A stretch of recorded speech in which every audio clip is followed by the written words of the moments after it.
헌법에 그 행복 추구권이라는 것이 있을 정도로 우리나라 헌법의 10조에 있죠. 사람들은 행복을 추구하는 것을 당연하게 여깁니다. 그러니까 모두는 기쁨을 추구하죠. 이제 수학자로 더 유명하지만 그 철학자이자 수학자로 유명하지만 그리스도인이게 됐던 블레이즈 파스칼은 그러니까 자신의 변증서 팡세에서 이런 말을 한 적이 있습니다. 모든 인간들은 행복해지는 것을 열망한다. 그들이 아무리 다른 방법을 사용한다 하더라도 거기에는 예외가 없다.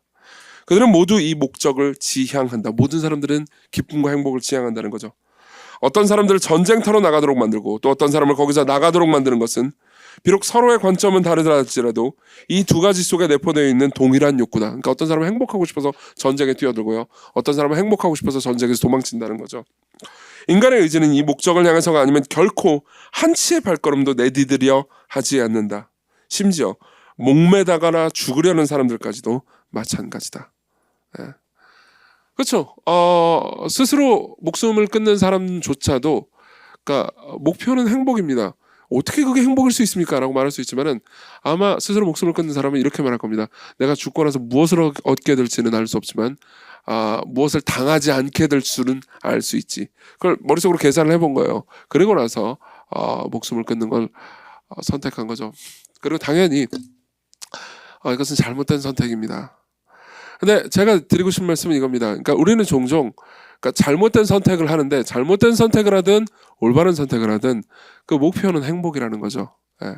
목표는 기쁨이라는 겁니다. 그리고 모두가 기쁨을 위해서 어떤 선택들을 합니다.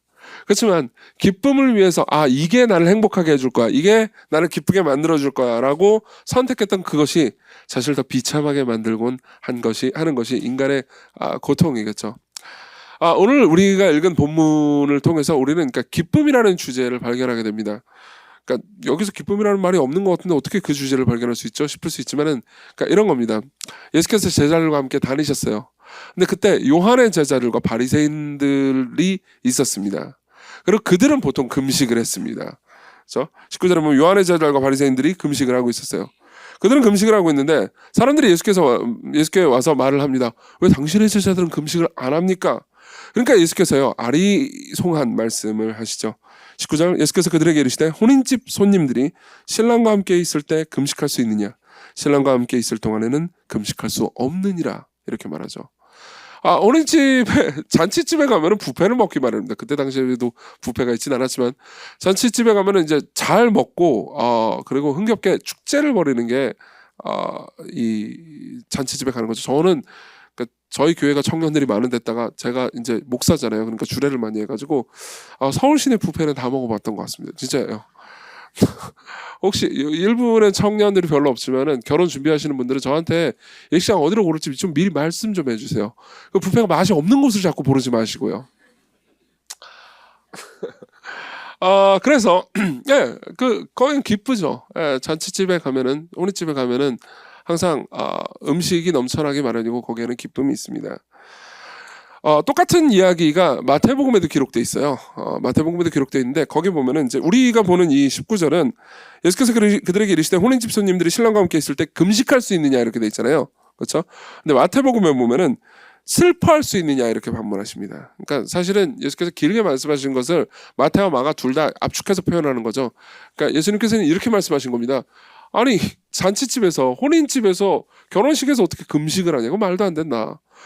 바꿔서 말해보자면 결혼식에서 어떻게 슬퍼할 수 있느냐 그건 말도 안 된다. 지금은 기뻐해야 되는 시기다. 그리고 진짜 너희들은 기쁨을 가질 수 있고 내가 그 기쁨을 위해서 왔노라 이렇게 이야기를 하시는 거죠. 예. 여기서요 사람들은 제가 아까 말씀드렸던 것처럼 그러니까 모든 사람들은 기쁨을 위해서 사는 것처럼 사는 거라고 그랬잖아요. 사람들은 기쁨을 위한 나름의 전략들을 펼칩니다. 그리고 예수님께서는 그러니까 지금이 혼인집이기 때문에 기뻐해야 되는데 지금 너희들이 기뻐하려고 하는 방식의 기쁨은 잘못된 것이다 라고 말씀하시는 것이기도 하죠. 좀 이따 더 자세히 보게 될 겁니다. 그래서요 저는 이 본문을 근거로 해서요 그러니까 사람들이 기쁨을 추구하는 잘못된 두 가지 방식을 말씀드릴 겁니다. 하나는 슬픔을 추구하는 방식으로 기쁨을 추구하는 거고요. 말이 되게 어렵죠. 좀 이따 설명해 드릴게요. 두 번째로는요. 자기의를 추구하는 방식으로 기쁨을 추구하는 겁니다. 그리고 마지막으로 저는 올바른 방식으로 기쁨을 추구하는 것이 어떤 것인지 말씀드리겠습니다. 하나씩 보죠. 첫 번째로는 슬픔을 추구하는 방식으로 기쁨을 추구하는 겁니다. 18절을 봅시다. 18절은 이렇게 말합니다. 요한의 제자들과 바리새인이 금식하고 있는지라 사람들이 예수께 와서 말하되 요한의 제자들과 바리새인의 제자들은 금식하는데 어찌하여 당신의 제자들은 금식하지 아니하나이까. 보세요. 간단하게 얘기하자면 사람들이 이렇게 말한 겁니다. 저기 지금 요한의 제자들과 여기서 요한은 세례 요한을 가리킵니다. 세례 요한의 제자들과 바리새인들이 있습니다. 저들은 금식을 합니다. 저 종교 집단들은 꽤나 괜찮은 종교 집단인 것 같습니다. 그런데 예수 그리스도 당신과 당신의 제자들도 종교 집단 아닙니까? 그런데 당신들은 맨날 먹습니다. 그렇죠? 실제로 예수께서요, 그러니까 얼마나 잘 잡수셨냐면은, 그러니까 아마 이렇게 비난의 말이기도 했지만은 먹기를 즐기고 포도주를 탐한다라는 별명이 붙을 정도였습니다. 그러니까 예수께서는 어디를 가서든 드셨어요. 제가 이거는 예수님의 제자로서 잘 순종하고 따르고 있습니다. 근데 보십시오. 그러니까 사람들이 보기에는 이쪽은 좀 우등한 종교 같은 거예요. 세례 요한과 바리새인들은요. 실제로 이 본문이 이제 마가복음에만 이야기가 기록된 게 아니고 마태복음에도 기록돼 있다고 했잖아요. 근데 이제 마가복음에 보면은 사람들이라고 물어봤다고 돼 있죠. 근데 마태복음에 보면 요한의 제자들이 물어봤다고 말합니다. 그러니까 아마도 요한의 제자들과 사람들 모두가 예수님한테 가가지고 따져 물었던 것 같습니다. 왜 당신네 제자들은 금식을 안 해요? 예수님한테 직접 물어보지는 못했던 것 같아요. 왜냐하면 예수님은 종종 금식을 하셨거든요. 근데 그분은 금식하면서 하나님께 기도를 하긴 했지만은 제자들한테는 금식을 요구하지도 않았고, 그리고 제자들은 금식을 하지도 않았고, 게다가 예수님은 그러니까 한편으로는 금식하시긴 했지만 금식할 때 사람들이 늘 피해서 금식을 하셨고, 그리고 사람들이 보이는 데서는 죄인들과 세리들과 흥청망청 드셨거든요. 그러니까 뭔가 종교적이지 않은 거예요. 자, 봅시다. 우리는요, 보통 종교라고 할 때 약간 금욕적인 것에 점수를 더 주는 경향이 있습니다. 맞죠? 약간 좀 더, 뭔가 절제하고, 뭔가 슬퍼하고, 뭔가 마구 기쁘기보다는 약간 그 경건한 낮은 목소리에 지금과 같은 하이톤이면 안 되죠? 그 슬픔이 묻어나는 목소리와 그 분위기를, 그러니까 더 종교적일 뿐만 아니라 더 경건하고, 그리고 더 무언가, 그러니까 고귀한 것으로 치는 경향이 있습니다. 그렇지 않습니까? 네. 그러니까 개신교와 로마 카톨릭의 가장 큰 차이점 중에 하나는, 여러 차이점들이 있죠. 엄청난 차이점들이 있지만, 그러니까 이제 거기서 종교 지도자들이, 그러니까 개신교와 로마 카톨릭의 종교 지도자들이, 개신교는 결혼을 합니다. 저는 결혼했습니다, 여러분. 그리고 이제 로마 카톨릭은 결혼하지 못하게 하죠. 그러니까 거기에서부터 벌써 이 점수를, 그러니까 로마 카톨릭 쪽에 주시는 분들도 상당히 많습니다. 그 사람들은 결혼을 안 하잖아. 결혼을 안 하니까 금욕적이고 더 이렇게 절제된 생활을 하고, 자식들도 없고 아내도 없으니까 더 탐욕적으로 재산을 모으려고 하지도 않겠지. 이렇게 말할 수 있죠. 그러니까 정말 많은 사람들이, 그러니까 뭔가 절제하고 금욕적으로 생각하는 것이 더 종교적이라고 여긴다는 겁니다. 물론 개신교 목사로서도 할 말이 많습니다. 개신교 목사는 자녀도 키우고 가정도 가지고, 그러니까 가정이 얼마나 물론 제 가정은 고통스럽지 않아요. 완벽하게 행복하지만 가정이 겪는 고통과 가정으로서 일반 세상 사람들이 겪는 삶을 다 알 수 있다라고 맞설 수 있죠. 근데 사실 이런 식으로 서로 누가 낫네 누가 덜하네라는 싸움은 별 의미가 없을 겁니다. 핵심은 이거죠. 그러니까 사람들은 보통 기쁨보다는 슬픔에 더 점수를 준다는 겁니다. 기쁨보다는 슬픔이 더 종교적이라고 느낀다는 겁니다. 그리고 여기서 기독교와 다른 종교의 가장 큰 차이점을 볼 수 있습니다. 예수 그리스도는 우리를 슬프게 하고 우울하게 만들고 종교적으로 경건하게 하는 방식으로 우리를 몰아가기 위해서 이 땅에 오시지 않으셨습니다. 그분은 당시에 다른 종교인들과 달랐습니다. 그분은 젠체하는 분이 아니었습니다. 그분은 그러니까 목소리를 깔고 뭔가 종교적으로 슬픈 기색을 보임으로써 사람들에게 우월감을 표시하려고 하는 분이 아니었습니다. 그분은 기쁨의 사람이었습니다. 간단했죠. 왜냐하면 그 예수님은요, 창세 전부터 성부와 성령과 함께 삼위일체 하나님으로서요, 하나님과 성부와 성령 하나님과 함께 영원한 기쁨을 누리시는 하나님이었거든요.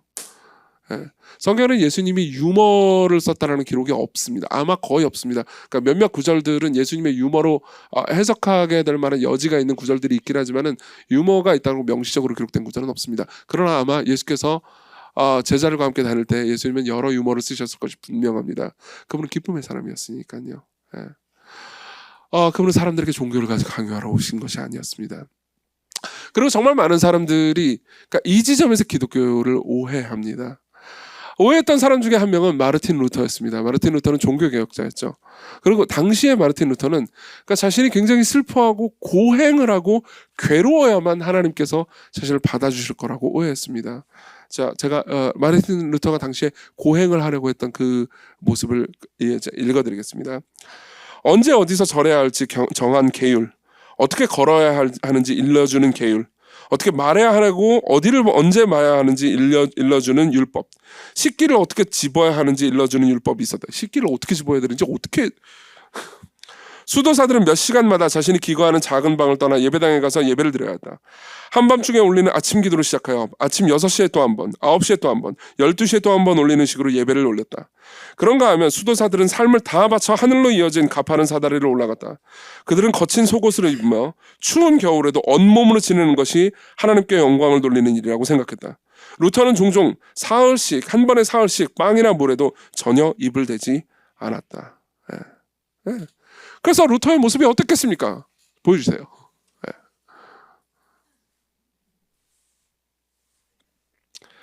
이렇게 생겼었습니다. 이거는 루터의 초상화 중에 굉장히 유명한 초상. 잘 보이시나요, 뒤에서? 네, 잘 보이시죠? 이게 피골이 상접했죠? 그러니까 뼈밖에 안 보이죠? 그죠? 근데 루터가 은혜를 충만히 받고 회심한 다음에 사진을 봅시다. 그림을 봅시다. 잘 안 보이나요? 좀 검해가지고 잘 안 보일. 다 보이세요 뒤에서도? 네, 일단은 이제 통통해지셨죠. 예, 이제 안 보여도 됩니다. 다음에 볼 그림이 또 하나 더 있겠지만 하지만 지금은 괜찮습니다. 보세요. 보세요. 제가 질문을 던지죠. 첫 번째 모습과 두 번째 모습 어느 쪽이 더 종교인 같습니까? 네, 모든 사람들은 첫 번째 모습에 점수를 더 줄 겁니다. 그렇죠? 두 번째 모습은 정규가 루터를 닮은 거죠. 물론 오해하지 마십시오. 진정한 기독교는 살이 쪄야 한다는 의미는 절대 아닙니다. 절대 그렇게 받아들이지 마십시오. 제 아내는 진정한 기쁨을 아마 누리겠지만 제 아내는 말랐습니다. 그러니까 핵심은 이겁니다. 성경은요, 그러니까 슬픔과 우울을 강요하는 것이 아니라는 거죠. 성경의 궁극적인 목표는 인간이 원하는 궁극적인 목표와 같습니다. 모든 인간은 행복을 추구하죠. 그렇죠? 성경도 여러분들에게 행복을 약속한다는 겁니다. 그분은 우리의 신랑으로 오셨습니다. 그리고 우리는 신부로 비유되기도 하고 혼인집 손님들로 비유되기도 합니다. 이 비유에서는 혼인집 손님들로 비유되죠. 그렇죠? 둘 다 얘기하고 싶은 건 하나입니다. 혼인집 손님들도 기뻐합니다. 신부도 기뻐하죠. 예수 그리스도께서는 우리에게 기쁨을 주시러 오셨다는 겁니다. 자, 여기서 그러면 이제 우리가 질문할 수 있는 게 있습니다. 그럼 왜 이 종교인들은 자꾸 슬픔을 원하는 걸까요? 왜 이 종교인들은 슬퍼하는 기색과 우울하는 기색 그리고 금식함으로 자신을 드러내려고 하는 걸까요? 아까 제가 처음에 인용했던 파스칼의 말을 다시 한번 생각해 봅시다. 파스칼은 심지어 이렇게까지 말합니다. 전쟁에 참여하는 사람들도 행복을 원해서고요. 전쟁을 빠져나가는 사람도 행복을 원하는 거고 심지어 목을 매서 자살하는 사람도 행복을 원해서 그런 거라고요. 그러면요. 이렇게 볼 수 있지 않을까요? 그렇죠? 이들이 슬퍼하는 기색을 보이는 것도 이들이 금식으로 자기 자신을 막 고행시키는 것도 행복을 위해서라고요. 네, 맞아요. 우리는 사실 이미 직관적으로 다 알고 있습니다. 우리는 슬픔을 사용해서 행복을 얻는 법을 알고 있습니다. 네. 여러분 보십시오. 보세요. 슬픔으로 우리는 사람들을 통제할 수 있습니다. 그래서 사람들을 통제하는 방식으로 우리는 행복을 얻을 수 있는 거죠. 아마 이건 아이들이 잘 알 수 있을 겁니다. 아이들한테 한번 좀 물어보죠. 아이들, 저 좀 봐주세요. 얘들아, 너희들이 생각할 때, 그러니까 너네들이 이제 부모님한테 혼날 때가 있지요? 그렇죠, 있지, 당연하지. 부모님한테 혼날 때가 있는데, 너희들 스스로 생각해도 내가 혼날 짓을 해가지고 좀 혼나는구나. 그렇게 느낄 때가 있어요, 없어요? 있어요. 감사합니다. 몇 분이 고개를 끄덕여 주셨습니다. 몇 명의 어린이 성도님들이 기쁨으로 고개를 끄덕여 주셨습니다. 아니라고 하시는 소수 의견도 있었습니다. 보세요. 있죠. 근데 자, 아이들아 잘 들어봐. 그러니까 내가 생각해도 내가 잘못해서 혼나고 있는 거야. 근데 어쨌든 혼나는 게 좋지는 않잖아요. 그렇죠? 힘들잖아요. 그렇죠?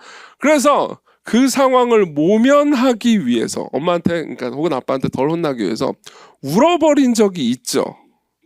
네, 감사합니다. 네, 감사합니다. 몇 분이 고개를 끄덕여 주셨고요. 네, 감사합니다. 네, 몇 분은 고개를 이렇게 세차게 흔드셨습니다. 진실은 어디인지 잘 모르겠어요. 봅시다. 예, 있죠. 물론 대부분의 엄마는 그걸 간파합니다. 예, 엄마 아빠는 얘가 지금 실제로 슬픈 건 아니야. 근데 울면은 내 마음이 약해질까 봐. 보통 저 같은 아빠는 울잖아요. 그럼 내가 뭘 잘못했나 보다 이렇게 생각하면서 이제 바로 거두죠. 근데 이제 엄마는 같이 자녀들이랑 오래 산 쪽은 이제 간파하죠. 얘가 지금 연기를 하고 있구나 간파하는데 어쨌든 간에 그 아이들도 이건 아는 거죠. 그러니까 내가 눈물을 흘리면 혹은 슬퍼하면 이 상황을 통제할 수 있다는 것을 본능으로 하는 겁니다. 그렇죠? 슬픔은요, 상황을 모면하게 하면서 내가 이 상황을 벗어나게 하는 기쁨을 나에게 안겨다 주죠. 우리는 슬픔을 추구하는 방식으로 기쁨을 추구할 수 있는 겁니다. 금식을 하는 사람들도 마찬가지였죠. 예. 우리는 말싸움을 하다가 눈물을 비치면 그 말싸움을 어떻게 끝낼 수 있는지에 대해서 본능적으로 압니다. 예. 게다가 이런 경우도 있죠. 꼭 뭐 말싸움뿐만이 아닙니다. 그러니까 슬픔을 비출 때는요, 상대방의 공감과 동정과 지지를 끌어낼 수 있습니다. 그렇죠? 이런 지점에서는 눈물이 잘 나오는 사람이 약간 유리한 면이 있습니다. 저 같은 사람 좀 힘든 면이 있습니다. 슬픈 생각 아무리 해도 잘 이게 모르겠어요. 왜 안 나오는지 잘 모르겠는데 어쨌든 그건 쉽지가 않죠. 근데 어쨌든 우리는 슬픔을 통해서요, 상대방의 인정과 지지를 끌어낼 수 있음을 압니다. 어쨌든 우는 사람 앞에서는 뭐라고 할 수 없으니까요. 우는 사람 앞에서는 그래도 이 사람을 끌어안아주고 보듬어주고 인정해주는 것이 옳다라는 생각을 다 가지고 있으니까요. 그게 나쁘다는 게 아닙니다. 그건 좋은 겁니다. 그렇죠? 하지만 우리는 직관적으로 그 슬픔을 다 압니다. 슬픔을 이용하고 있다는 걸요. 그러면 저같이 눈물을 잘 안 흘리는 사람은 좀 더 의로운 사람일까요? 아니요, 그렇지 않습니다. 그러니까 이런 게 있습니다. 여러분, 성향이 우리가 다 다르지만요, 죄성은요, 우리 안에 있는 사람을 통제하고 스스로 인정받고 싶어하는 죄성은 우리 모두에게 똑같이 있습니다. 저도 마찬가지죠. 저도 종종, 그러니까 이걸 크게 생각하지 마십시오. 여러분들에게 삐질 때가 없어요. 없는데 잘 들어보세요. 없어요. 저는 없어요. 저는 완전 무결한 사람이랍니다. 그러나 있다고 합시다. 뭐가 진실인지 모르겠네요. 그럼 이렇게 생각할 수 있지 않습니까? 이렇게 생각했다는 게 아니고 이렇게 생각할 수 있지 않습니까? 뭐야 이씨, 확 죽어버려야지. 심하죠? 네. 하지만 여러분들 중에 이해하는 분도 있을걸요. 그럼 슬퍼하겠지. 내가 없는 걸 슬퍼하겠지. 이런 생각을 했다는 게 아니에요. 여러분, 예를 드는 겁니다. 네. 슬픔을 보이는 거는요, 상대방의 인정을 얻는 방식이고 상대방을 통제하는 방식이고 상대방을 무력화시키는 방식이기도 합니다. 그래서 당시의 바리새인들과 요한의 제자들도 그러한 방식으로 슬픔을 사용하고 있다는 걸 예수님은 아셨던 거죠. 그래서 예수께서는요, 너희들이 올바른 방식으로 금식하고 있는 것이 아니다. 너희들은 그저 슬퍼하기 위해서 금식할 뿐이다 라고 말씀하시는 겁니다. 예수님은 금식을 거부한 것이 아닙니다. 이 본문을 오해하면요, 그냥 얼핏 보잖아요. 그럼 사람들은 예수님이 금식을 거부했다고 오해하기도 합니다. 아니에요. 그분은 금식하셨고요. 그리고 그분의 제자들도 나중에 사도행전을 보잖아요. 그럼 사도행전에서는 여러 부분에서 사람들이 금식하면서 기도하는 장면들이 나옵니다. 그러니까 성경은 금식을 거부하는 게 아닙니다. 금식의 의도를 거부하는 거죠. 잘못된 의도요. 금식하면요, 안 먹죠. 그럼 초췌해집니다. 그럼 슬퍼집니다. 그리고 사람들은 이렇게 생각하게 되는 거죠. 저 사람 슬퍼하는구나. 그런 방식으로 사람들을 쉽게 통제할 수 있는 겁니다. 그리고 예수께서는요, 그러한 방식으로 사람들을 통제하는 것을 거부하시는 겁니다. 심지어 어떤 사람이 금식을 한다면 금식을 하는 목적조차도 기쁨을 얻기 위한 목적이 되어야 한다는 거죠. 네. 이런 전략은 다시 말하면 슬픔을 통해서 기쁨을 얻으려고 하는 전략은요. 그러니까 궁극적으로는 실패할 수밖에 없습니다. 그리고 여러분들은 이미 그걸 알고 있을 겁니다. 직관적으로 알고 있습니다. 예를 한번 들어보죠. 입장을 바꿔놓고 생각을 해봅시다. 누군가 슬퍼하고 있습니다. 그 사람이 나를 통제하거나 이용하려고 슬퍼하든 아니면 진짜로 슬프든 슬퍼하고 있어요. 굉장히 슬퍼하고 있습니다. 그럼 여러분 어떻게 합니까? 어떻게 우는 사람 앞에서 모진 말을 할 수 있습니까? 어떻게 우는 사람 앞에서 같이 울어주지 않을 수 있습니까? 눈물이 안 나오더라도 그래도 마음을 다해야죠. 그리고 마음을 다하지 않으면 나는 너무 나쁜 놈이라는 생각이 듭니다. 그렇죠? 그래서 마음을 다해줍니다.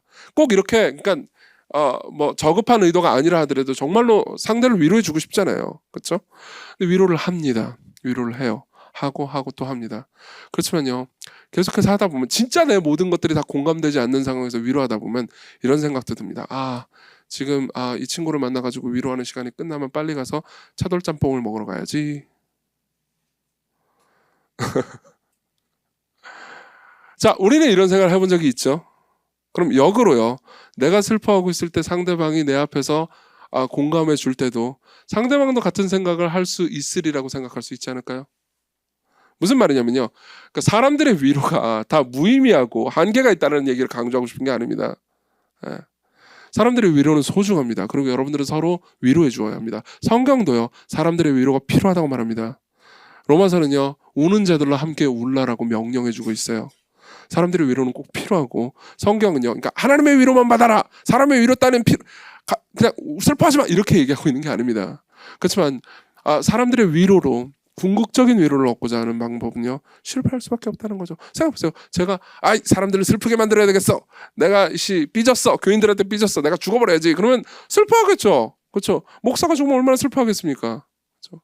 하지만 슬프고 한참 슬프고 한 2주 혹은 어떤 사람은 2달 정도 슬프고 그 다음에 이제 새로운 목사님 모시겠죠. 뭐.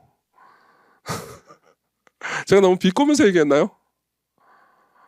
아니요.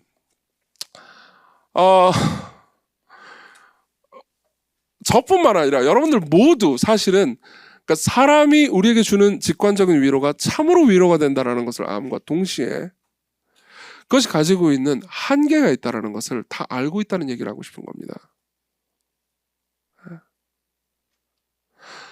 그래서 우리가 사람들의 공감과 지지와 위로를 통해서 안식을 누리려고 한다면 결국 언젠가는 허망함을 느낄 수밖에 없다는 거죠.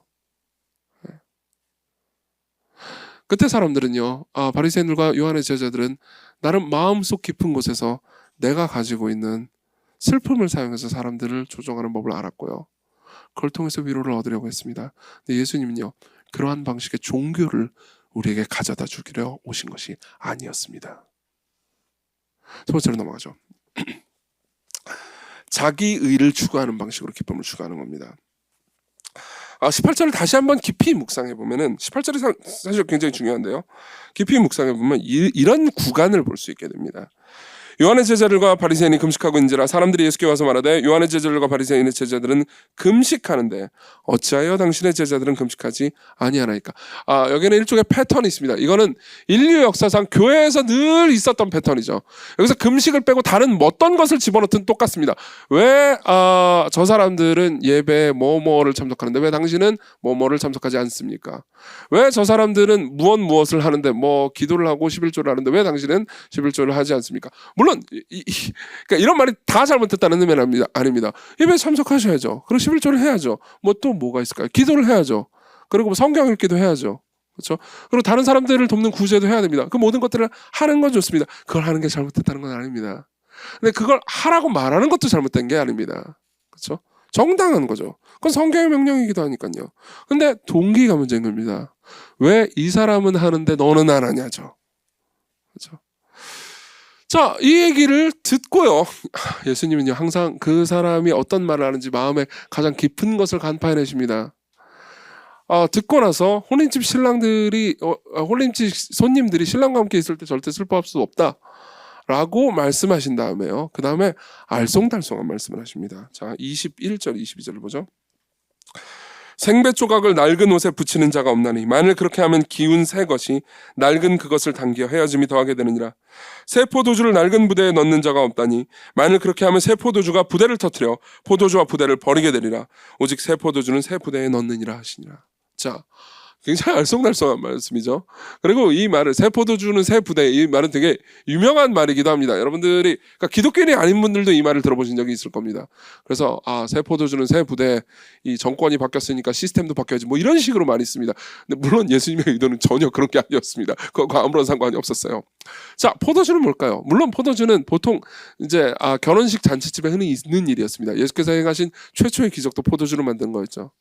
근데 포도주는요, 그러니까 신약 성경뿐만 아니라 구약 성경 전체를 다 읽어보신 분들이라면요, 그러니까 포도주만큼이나 자주 은유로 쓰이는 게 없다는 걸 알게 될 겁니다. 포도주는요, 항상 기쁨의 은유입니다. 기쁨의 은유입니다. 실제로 사사기에 보면은 포도나무를 의인화해서 말하는 장면이 나오거든요. 9장 13절, 포도나무가 그들에게 이르되 하나님과 사람을 기쁘게 하는 내 포도주를 내가 어찌 버리고 가서 라는 표현을 씁니다. 그러니까 포도주는 항상 기쁨의 표현이라는 거죠. 그렇죠? 아까도 말씀드렸듯이 사람들은 저마다 기쁨을 추구합니다. 그렇죠? 그리고 사람들은 기쁨을 추구하고 그 기쁨은 내 삶에 오래도록 담기를 원합니다. 그렇지만 어떤 사람은요, 나라는 오퍼레이팅 시스템을, 나라는 존재, 자아의 기쁨을 담기 위해서요, 이 헤어지고 낡은 나라는 낡은 자아를 새롭게 하기 위해서 기쁨을 계속해서 이 포용하고 기쁨을 잃지 않기 위해서요, 막 새로운 조각들을 덧댑니다. 그렇죠? 어떤 사람은 그냥 낡은 자아 그대로 계속 남아 있는 거죠. 이게 무슨 의미일까요? 설명해 보자면 이렇습니다. 보십시오. 우리는 다 낡은 자아입니다. 무슨 말이냐면 우리는 계속해서 기뻐할 수 없는 사람들이라는 거죠. 낡은 포도주 옛날에는 이제 포도주를 뭐 병이나 이런 데다 담는 게 아니란 말이에요. 나무통 같은 데 담는 게 아니었습니다. 고대 근동의 이스라엘 같은 경우에는 이제 염소나 그런 가죽 같은 데 담았습니다. 근데 가죽이 낡잖아요. 그러면은 포도주가 이제 있으면은 포도주를 담아 놓잖아요. 그러면 얘가 이제 이산화탄소가 나오면서 발효가 됩니다. 발효가 되면서 좀 팽창해요. 가스와 함께 이렇게 서서히 팽창을 하면은 가죽 부대가 막 이렇게 신축성 있게 팍 늘어나잖아요. 그러면은 이제 그 가죽 부대와 함께 늘어나면서 포도주가 잘 보관이 되는 거죠. 그래서 새 가죽 부대를 담아야 되는 겁니다. 근데 헌 가죽 부대를 담잖아요. 그러면 터져버립니다. 근데 선 가죽 부대가 터질 때 갑자기 꽝 터지는 게 아니란 말이에요. 조금씩 구멍이 나면서 터지겠죠. 그렇죠? 그러니까 어떤 부분에 그 가죽의 약한 부분 혹은 가죽의 얇은 부분들이 있잖아요. 가죽이 다 두께가 똑같은 게 아니잖아요. 그러니까 얇은 부분 같은 경우에는 이 포도주가 산화가 되면서 그쪽에 구멍이 먼저 뚫립니다. 그럼 바보같이 뭐야 이 구멍이 뚫렸네. 그러면서 새 거를 가지고 덧대면은 바보짓인 거죠. 그렇죠? 그러다가 덧댄 부분에 바느질한 부분에 오히려 더 터지기 쉬울 수 있으니까요. 그러니까 당시에 이런 짓은 누구도 하지 않았습니다. 그죠? 자, 이게 인간의 자아와 비슷하다는 겁니다. 어떤 사람은요, 그냥 삶에서요, 자신의 오래된 자아, 그러니까 문제가 있고 연약한 자아, 삶에서 환경 때문에 그냥 슬프면 슬프고 환경에 대해서 전혀 저항하지 못하는 그런 자아를 가지고 있습니다. 즉 낡은 자아를 가지고 있죠. 낡은 자의 가장 큰 특징은 뭡니까? 삶에서 어려운 일이 있잖아요. 그럼 그냥 어려운 일이 내 모든 삶을 쥐고 흔들게 만들어 버리는 겁니다. 그리고 나는 거기에 그냥 함몰돼 버리면서 어떠한 저항력도 내적으로 가지지 못하는 거죠. 그리고 나를 보면서 슬퍼합니다. 항상 나를 보면요, 나는 그러니까 낡은 가죽 부대니까요. 여러분들 중에서 많은 분들이 스스로 이렇게 생각하는 분들이 있을 겁니다. 분명히요. 나는 문제가 있고 문제가 연약하고 여러 방식으로 나쁜 사람이야. 사람들이 나를 진짜로 알게 되면 나를 별로라고 생각할 거야. 그런 분들도 분명히 있을 겁니다. 자, 그때 우리가 하는 일이 뭡니까? 우리의 영혼이 새롭게 바뀌는 게 아니죠. 이렇게 되는 거죠. 좋은 헝겊 조각을 가져다가 붙이는 겁니다. 새로운 헝겊 조각을 계속 붙이는 거예요. 나는 이렇게 문제가 있고 연약한 존재야. 그러니까는 내가 좋은 일을 하나 행하겠어. 그러면서 붙이는 겁니다. 내가 새로운 일을 행하겠어. 그럼 붙이는 겁니다. 내가 원래 금식 같은 걸 안 했어요. 그래서 내가 크리스천인데도 불구하고 금식을 안 했습니다. 그럼 금식을 하는 겁니다. 그러면 내 삶에서 어떤 부분이, 나는 주기적으로 금식을 하는 사람이니까 그 부분에 있어서는 나는 좀 더 괜찮은 크리스천이 됩니다. 그렇죠? 나는 좀 더 자랑스러운 사람이 됩니다. 그런 식으로 헝겊을 갖다 붙이는 거예요. 그렇죠? 나는 구제를 원래 안 하다가 구제를 하기 시작했습니다. 시골교회 구제 사역에도 동참하기 시작했습니다. 그렇죠? 그러니까 어떻게 되죠? 구제를 하는 거를 막 갖다 붙이기 시작합니다. 나는 뭘 안 하지만 뭘 하고, 뭘 하지만 뭘 안 합니다. 그러면은 내가 하는 것을 안 하는 다른 사람을 보면서 왜 나는 이걸 하는데 저 사람은 저걸 하지 않지? 왜 저 사람은 저걸 하는데 이 사람은 그걸 하지 않지? 왜 요한의 제자들은 금식하는데 이 예수님의 제자들은 금식하지 않지? 이렇게 생각하게 되는 거죠. 예수님은요, 그 모든 것을 보셨습니다. 예수님은 그들의 마음을 보시고 그들의 마음이요, 그러니까 마치 새 헝겊 조각과 헌 헝겊 조각이 얼기설기 설켜서요, 그러니까 막 바느질이 엉성하게 돼 있어가지고 터지기 직전인 그들의 상태를 보셨던 거죠. 이거는요, 그러니까 그때 당시 사람들 모두의 특징이기도 했습니다. 예수께서 한 바리새인과 한 세리의 기도를 동시에 묘사한 장면을 기억하시는 분들도 계실 겁니다. 한 바리새인은 하나님 앞에 나가서 이렇게 기도했죠. 제가 읽어드리죠. 두 사람이 기도하여 성전에 올라가니 하나는 바리새인이요 하나는 세리라. 바리새인은 서서 따로 기도하여 이르되 하나님이여 나는 다른 사람들 곧 토색 불의 간음을 하는 자들과 같지 않고 이 세리와도 같지 아니함을 감사하나이다. 나는 일주일에 2번씩 금식하고 또 소득의 11조를 드리나이다 하고.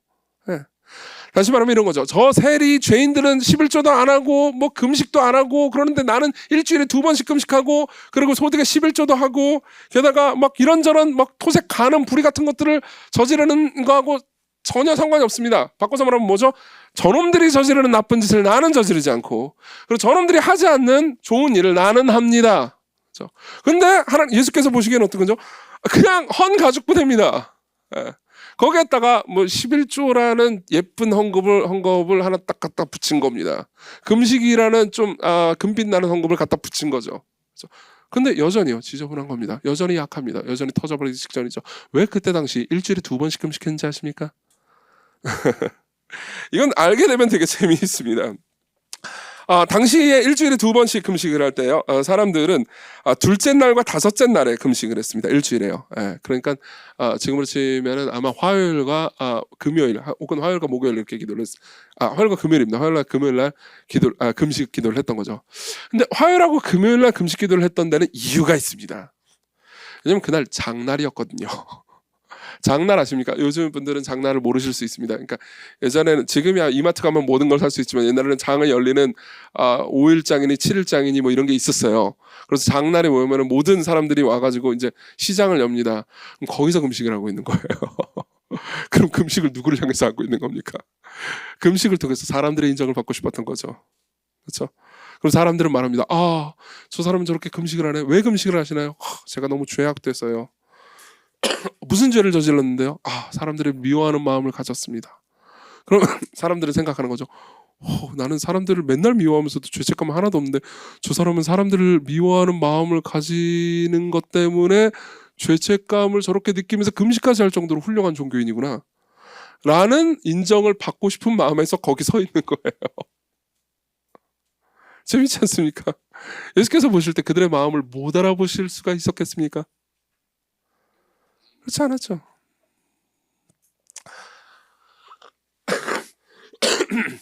저는 이 본문을 볼 때 팀 켈러 목사님이 해준 재미있는 이야기가 생각납니다. 이 이야기는 저한테는 너무나 깊이 와닿은 이야기이기 때문에 여러분들에도 이 이야기가 와닿을 거라고 생각합니다. 팀 켈러 목사님이 결혼을 말하다라는 책에 나오는 일부인데요. 제가 읽어드릴게요. 우리는 저마다 자신에 대한 이미지와 가치 평가를 지닌 채 삶을 산다. 그것은 굉장히 다양한 이들이 오랜 세월에 걸쳐 우리에게 전해준 갖가지 정보가 축적된 일종의 표지인 셈이다. 부모, 형제, 자매, 남자친구와 여자친구, 교사와 코치들은 당신에 대해서 좋다 나쁘다, 가치가 있다 없다, 유망하다 가망 없다 따위의 판단을 내려왔다. 우리는 그것을 걸러듣기도 하고 더러는 잊으려고도 하지만 쉬운 일은 아니다. 긍정적인 평가는 비판과 비난에 비해 인간 심리에 들이우는 그늘이 옅고 지속성도 떨어진다.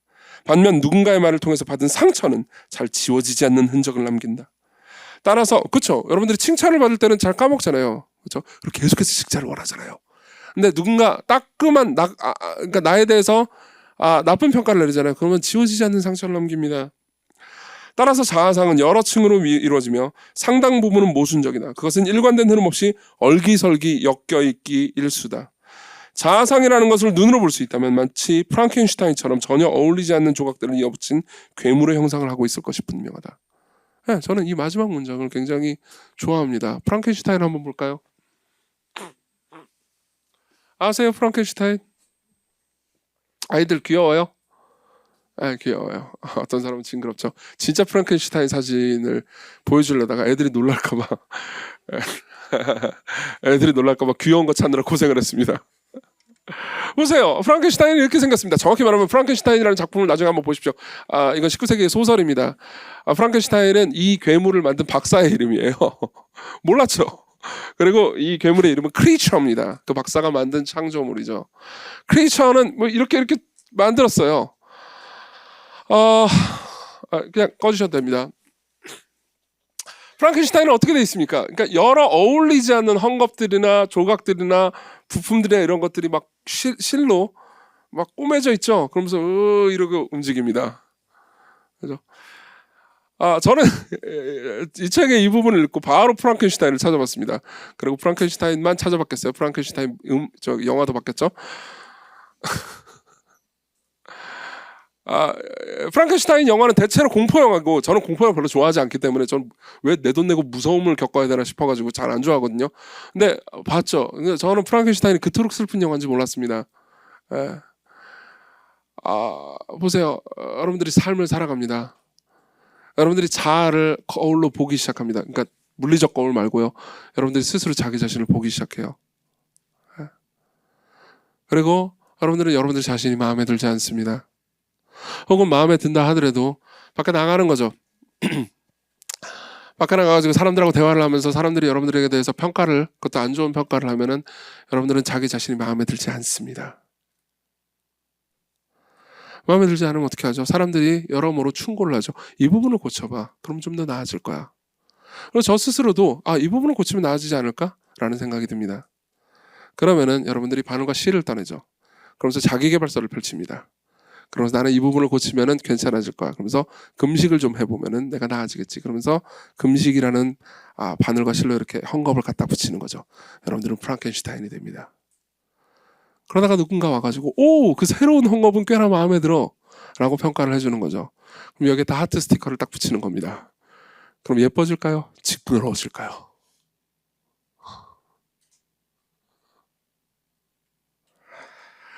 만일 우리의 자아상이라는 거를요, 자아상은 눈으로 볼 수 없잖아요. 자아상을 눈으로 볼 수 있다면요, 우리는 아마 프랑켄슈타인 영화에 나오는 거기 나오는 크리처와 비슷한 모습일지 모릅니다. 그럼 어떤 부분은 종교적이고 어떤 부분은 종교적이지 않습니다. 어떤 부분은 기독교적이고 어떤 부분은 종교적입니다. 어떤 부분은 하나님의 말씀의 뜻대로 살지만 어떤 부분은 하나님의 말씀의 뜻대로 살지 않습니다. 그럼 그때 우리는 뭐가 필요하다고 생각합니까? 우린 계속해서 개선이 필요하다고 생각하죠. 난 개선이 필요해. 나는 개선을 하려고, 내 신앙생활을 개선하기 위해서 설교를 듣고 있어. 내 삶에서 이런저런 부분들이 문제가 있는데 이 부분이 개선되는 게 필요해. 그러니까 설교 때 내가 개선될 수 있도록 지혜를 줘. 그래서 여러분들이 설교를 통해서 지혜를 하나 얻습니다. 그러고 나서 그걸 꿰매 붙입니다. 그럼 좀 더 나아 보입니다. 그렇지만 내 마음 가운데는 궁극적인 충돌이 있습니다. 난 원하지 않는 일을 원하는 것처럼 하고 있는데 그것이 아무도 보지 않을 때는 나는 원하지 않는 일이기 때문에 하지 않습니다. 그럼 어떻게 되죠? 나는 계속해서 외식하게 되죠. 위선적으로 행동하게 됩니다. 내가 선한 일을 해도 피곤하게 됩니다. 나는 사람들의 인정을 받기 위해서 계속해서 내 얼굴을 꼬매댔는데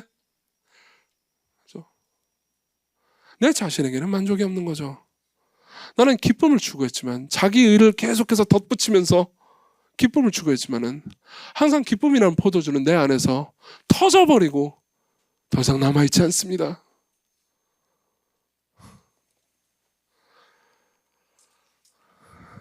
프랑켄슈타인이 되는 거죠.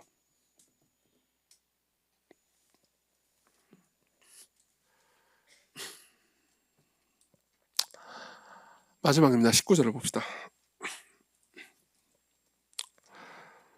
19절, 20절을 같이 읽겠습니다. 시작. 예수께서 그들에게 이르시되 혼인집 손님들이 신랑과 함께 있을 때 금식할 수 있느냐? 신랑과 함께 있을 동안에는 금식할 수 없느니라. 그러나 신랑을 빼앗길 날이 이르리니 그날에는 금식할 것이니라. 여기서 예수님께서는 그러니까 자기 자신이 자기 백성들의 신랑이고, 그리고 그분의 잔치에 참여하는 사람들은 손님인 동시에 신부임을 암시해 주십니다. 이 본문은 이 본문만으로 이해할 수 없습니다. 성경 전체의 가르침에 비추어서 이해할 수 있죠. 성경 전체의 가르침에 따르면요, 이 본문을 읽는 사람들은, 특히 신약 성경을 다 알고 이 본문을 읽는 사람은요, 그러니까 그분이 궁극적인 우리의 신랑이고, 그리고 그분이 우리의 기쁨의 원천이라는 것을 이 본문이 말해주고 있다는 것을 압니다. 그분이 우리 기쁨의 원천입니다. 어떻게 그렇게 될 수 있을까요? 간단하죠. 우리는 종종 슬픔마저도 사용해서 기쁨을 추구합니다. 근데 아까 제가 말씀드렸듯 우리가 슬픔을 사용해서 기쁨을 추구할 때 종종 사람들의 인정과 공감을 얻기 때문에 잠시 기쁨을 누릴지언정, 그런 종류의 기쁨은요, 그냥 가죽 부대가 터져버려서 포도주가 더 이상 남아있지 않게 되는 종류의 기쁨이죠. 왜요? 상대방이 나를 궁극적으로 공감해 줄 수 없다는 것을 알기 때문입니다. 그렇지만 우리의 신랑은요, 우리의 궁극적인 신랑은 완전히 다른 방식으로 우리를 접근하십니다. 마가복음만 읽었다면요, 그러니까 그분이 신랑이라는 말이 어떤 의미인지 잘 모를 수밖에 없습니다. 그렇지만 여러분들이 구약 성경을 자세히 읽잖아요. 그러면 하나님이요, 아주 여러 부분에서 사실 우리의 신랑이라는 것을 말해줍니다. 특히 호세아나요, 예레미야나요, 에스겔 같은 곳에서는요, 계속해서 자기 백성들의 신랑이신 하나님에 대해서 말해줍니다. 근데 그 부분, 나중에 한번 그 부분을 살펴보십시오. 그 부분들이, 특히 호세아를 읽어보십시오. 전부 다 무슨 내용인지 아십니까? 이스라엘 백성들이 계속해서 간음을 해가고 또 간음을 해가는데, 또 하나님은 기다리시면서 그들을 부르시는 하나님으로 묘사됩니다. 그리고 그분은 정말로 신실한 신랑이라는 거죠. 구약 성경에서 하나님을 신랑으로 묘사하는 모든 부분이 다 그렇습니다. 무슨 말입니까? 그 신랑은요, 우리의 마음에 가장 깊은 것을 다 아는 신랑이라는 겁니다. 그분은 우리가 얼마나 간음했는지 그 횟수와 방식과 모든 것을요, 우리가 아는 것보다 더 잘 아시는 분입니다. 그리고 우리가 얼마나 슬퍼하는지 진정으로 아시는 분이죠. 심지어 가족마저도 내가 슬픔을 겪을 때 내가 얼마나 깊이 슬퍼하는지 다 알 수는 없습니다. 가족은 훨씬 더 나를 잘 위로해 주겠죠. 그냥 친구보다는요. 그리고 모르는 사람보다 훨씬 더 나를 더 잘 위로해 주겠죠. 가족은 나와 하나니까요. 그러나 가족이라 하더라도 여러분들의 마음을 다 헤아리는 건 아닙니다. 여러분들의 마음을 다 헤아리고 위로를 줄 수 있는 건 아닙니다. 그렇지만 우리 구주 예수 그리스도는요, 우리의 마음의 가장 깊은 속속들이 모든 것을 다 아심에도 불구하고 우리를 위로하실 수 있는 분입니다. 그분은 슬픔을 겪으신 분이에요. 우리는 이 본문을 보면서 그분이 우리의 신랑이시라는 이야기가 기록되어 있는 걸 보면서 그분이 신랑이구나 이렇게 생각할 수 있지만, 구약 성경을 읽은 사람들은 전부 다 혀를 내둘렀을지도 모릅니다. 이런 거죠. 구약 성경에 보면 계속해서 하나님을 배신하는, 하나님 앞에서 간음하는 사람들의 이야기가 나오거든요. 근데도 하나님 자신이 이 땅에 오셔서 여전히 나는 너희들을 포기하지 않았고 여전히 나는 너희들의 신랑이 되겠다고 선언하시는 것과 같습니다. 구약 성경의 내용을 보면요, 이딴 짓을 했다고, 하나님 앞에 이렇게 배신하고 하나님 앞에 나쁜 짓을 했단 말이야. 하나님은 이 백성들을 버리시겠군 이라는 생각이 드는 게 합당할 겁니다. 근데 하나님은 버리시지 않고 오히려 더 가까이 오셨습니다. 하나님은 이혼하지 않으시고 손절하지 않으시고 오히려 더 가까이 오셨죠. 오히려 더 접근하셨습니다. 그래서 그들과 같은 인간이 되셨고 그들과 같이 삶을 공유하셨죠. 그리고 그들을 데리고 영원한 어린 양의 혼인잔치로 이끌어 가시려고 하십니다. 계시록을 보면요, 그분이 신랑이시라는 게 결국 스토리가 이렇게 귀결됩니다. 제가 읽어드리죠. 우리가 즐거워하고 크게 기뻐하며 그에게 영광을 돌리세. 어린 양의 혼인 계약이 이르렀고 그의 아내가, 여기서 그의 아내는 교회를 의미합니다. 여러분들과 저죠. 자신을 준비하였으므로 천사가 내게 말하기를 기록하라. 어린 양의 혼인잔치에 청함을 받은 자들은 복이 있도다 하고 또 내게 말하되 이것은 하나님의 참되신 말씀이라. 우리 모두가 궁극적으로 거기서 먹고 마실 겁니다. 예수 그리스도께서 이 땅에서 죄인과 세리들과 먹고 마신 것하고는 비교할 수 없을 정도의 잔치가 있겠죠. 그죠? 그리고 그 신랑은요, 신부에게 이렇게 말합니다. 또 내가 봄에 거룩한 성 새 예루살렘이 하나님께로부터 하늘에서 내려오니 그 준비한 것이 신부가 남편을 위하여 단장한 것 같더라. 그러면서 신랑은 신부한테 이런 일을 행합니다. 모든 눈물을 그 눈에서 닦아주시니 다시는 사망이 없고 애통하는 것이나 곡하는 것이나 아픈 것이 다시 있지 아니하리니 처음 것들이 다 지나갔음이로라. 우리가 슬픔을 사람들에게 표현할 필요가 없거나 표현하지 말라고 얘기하는 것이 아닙니다. 우리는 서로를 위한 위로가 필요합니다. 그렇지만 서로에게 주는 위로를 받고서도 여러분들이 공허하다면요, 여러분들에게는 궁극적 위로가 있음을 잊지 말아야 될 겁니다. 여러분들은 더 이상 슬픔으로 사람들을 통제할 필요가 없습니다. 슬픔으로 동정을 얻으려고 노력할 필요가 없습니다. 그분 안에서 만족할 수 있으니까요. 많은 사람들이 이렇게 얘기합니다. 하나님이 내 슬픔을 모르는 것 같습니다. 내가 이렇게 어렵고 고통스러운 일이 있는데 하나님께서 안 도와주시는 것 같습니다. 하나님이 내 슬픔을 위로해 주시고 정말 내 눈을 닦아주실까요? 아니요. 생각해보면요, 하나님의 슬픔을 외면한 게 우리였지 우리의 슬픔을 외면한 것이 하나님이 아니었습니다. 겟세마네 동산에서 그분이 심한 통곡과 눈물로 슬픔을 표현하실 때, 너무나 큰 고통 가운데서 우우실 때, 몸을 가누지 못할 정도로 슬퍼하실 때 제자들은 잠들어 있었죠. 우리는 보통 하나님께서 우리를 위해서 무언가를 해주시기만을 기대할 뿐, 실제로 하나님께서 자기 백성들과 그리고 우리 주변의 교회의 형제자매들과 사람들에게 어떤 마음을 가지고 계시고 그들을 어떻게 다루시는지에 대한 슬픔에 대해서 깊이 생각하지는 않습니다. 보통 내 슬픔에 함몰되어 있는 경우가 많죠. 우리가 제자들과 다른 게 뭘까요? 없을 겁니다. 그러나 그분은 자기 백성들의 슬픔을 아십니다. 왜냐하면 그분의 슬픔을 당하셨기 때문입니다.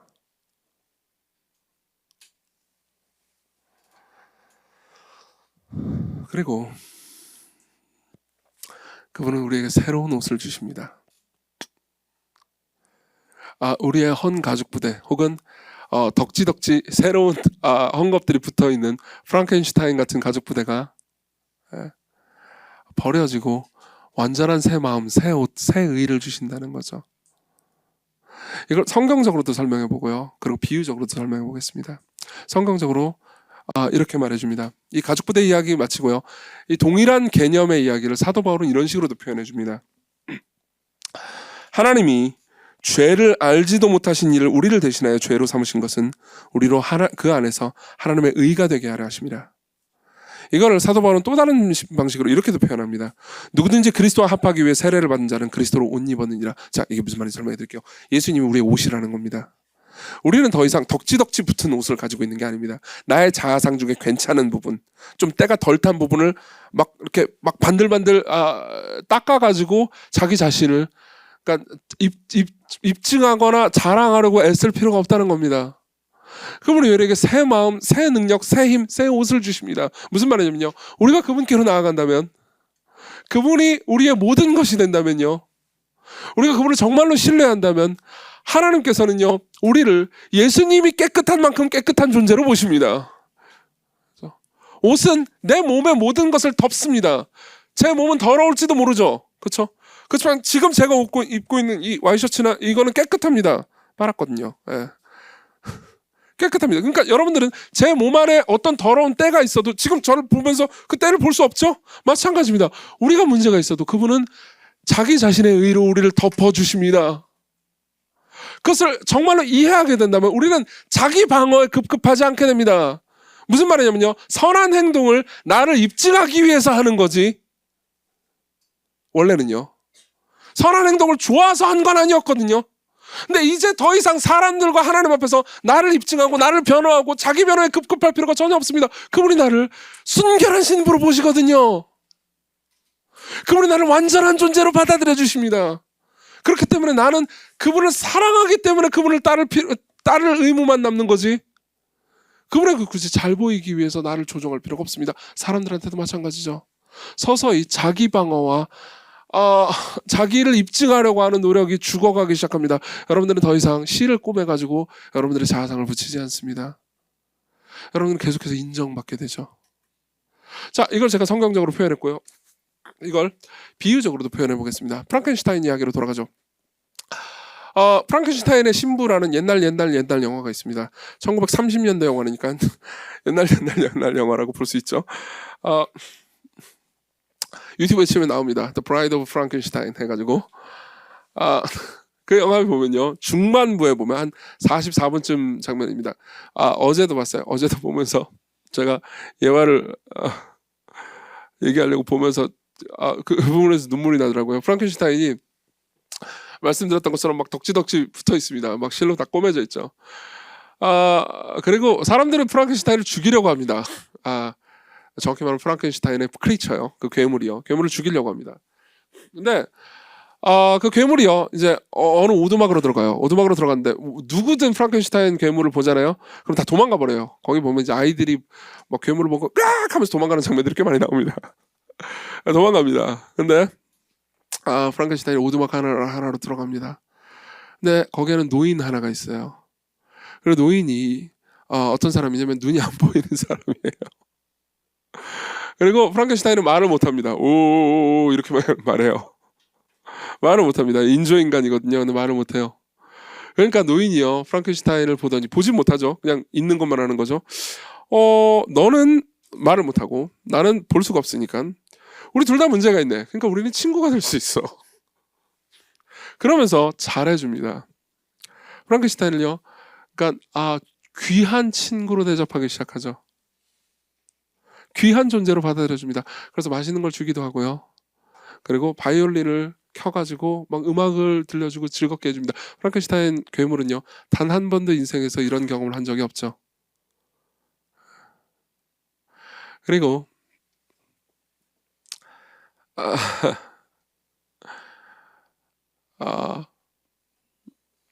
프랑켄슈타인은 인간처럼 변해갑니다. 서서히 인간처럼 변해가요. 그래서 드디어 말을 하기 시작합니다. 푸드, 음식이요. 굿, 맛있어. 제가 좋아하는 말들이죠. 근데 프랑켄슈타인 괴물을 죽이려고 오는 사람들이 와요. 그래서 초가집을 다 태워버립니다. 그리고 이제 노인은 이제 데리고 나가요. 근데 이제 프랑켄슈타인 입장에서는 그 노인이 자기 친구가 어디 간지 모르잖아요. 예. 그래가지고 그 장면 보면요, 막 불타는 집을 등지면서 프랑켄슈타인이 이러면서 friend 이러면서 돌아다닙니다. 말을 못하던 친구가요. 예. 이 장면 엄청 슬픈 장면인데요, 되게 기괴스럽게 그려져 있습니다.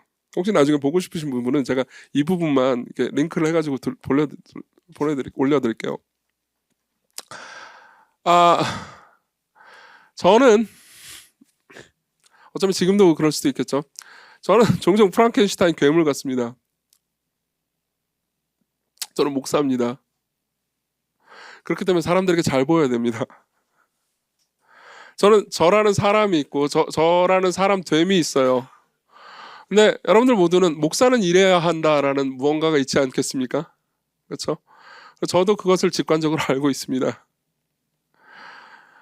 그리고 그 모든 것들이 다 좋은 것들이기 때문에 저는 그렇게 살려고 노력하지만 종종 저는요, 진짜로 제가 원하는 게 아니기 때문에 그렇게 살아가는 삶을 살아간다기보다는 그렇게 살아가는 삶이라는 헝겊대기를 갖다 붙입니다.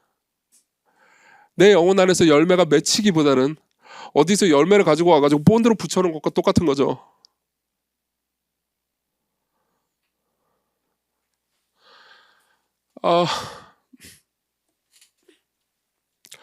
이 중에서 이런 분들도 있을 겁니다.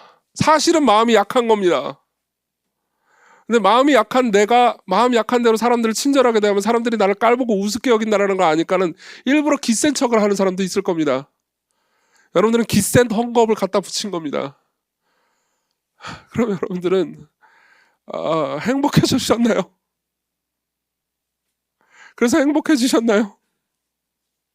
아닐 겁니다. 그럼 제가 그렇게 프랑켄슈타인처럼 살면 제가 행복할까요?